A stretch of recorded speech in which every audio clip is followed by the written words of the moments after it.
Alright, let's dive into something that's been making headlines recently, and honestly, it's a bit of a wake-up call. For the first time, the potentially deadly Bluetongue virus has been detected in Scotland. Now, before we get into the nitty-gritty, let me just say this. It's not just another news story. What makes this really interesting is the broader context. How diseases like this are spreading in a world where climate change is reshaping ecosystems. But let's start with the facts, and then I'll share my take on why this matters. So here's the deal.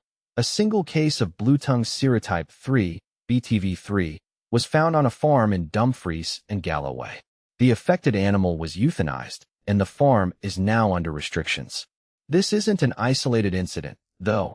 It's part of a larger outbreak in the UK, with 289 cases reported this season, mostly in the southwest of England. But Scotland? That's new.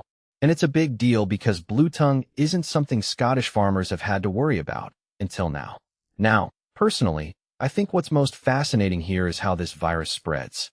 It's not through direct contact between animals. It's carried by midges, tiny insects that thrive in warm, humid conditions. And here's where things get really interesting. The recent spike in cases in England has been linked to hotter, more humid weather. If you take a step back and think about it, this isn't just about a virus. It's about how climate change is creating conditions for diseases to spread in places they've never been before. Scotland isn't exactly known for its tropical climate, but even there, the lines are starting to blur. One thing that immediately stands out is the impact this could have on livestock. Bluetongue doesn't affect humans, which is a relief, but it's devastating for sheep and cattle. We're talking high mortality rates in sheep and fertility issues in cattle. For farmers, this is a nightmare. And what many people don't realize is how quickly this could escalate if it's not contained. That's why Scotland's chief veterinary officer is urging farmers to vaccinate their animals. But here's the catch. Vaccination isn't always a straightforward solution. It's costly, and not every farmer can afford it. This raises a deeper question. How do we balance public health, animal welfare, and economic realities in situations like this? From my perspective, the response to this outbreak is just as important as the outbreak itself. NFU Scotland is calling for swift action, disease control zones, movement restrictions, and robust surveillance. But is that enough? I mean, if this virus can hitch a ride on a midge, how do you really contain it? It's like trying to stop the wind. What this really suggests is that we need a more proactive approach to disease prevention, especially as climate change continues to alter the playing field. A detail I find fascinating is the uncertainty around whether this is an isolated case or the tip of the iceberg.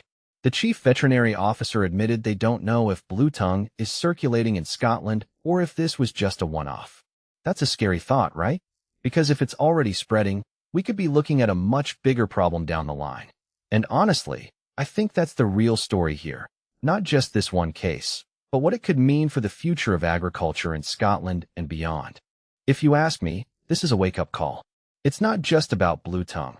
It's about how vulnerable our systems are to changes we're only just beginning to understand. Climate change isn't just melting ice caps. It's reshaping ecosystems, spreading diseases, and forcing us to rethink how we protect our food supply. So, as we watch this situation unfold, let's not just focus on the headlines. Let's think about the bigger picture. Because if we don't, we might find ourselves facing challenges we're not prepared for. What do you think? Is this something we should be more worried about? Or is it just another blip on the radar? Let me know in the comments. I'd love to hear your thoughts.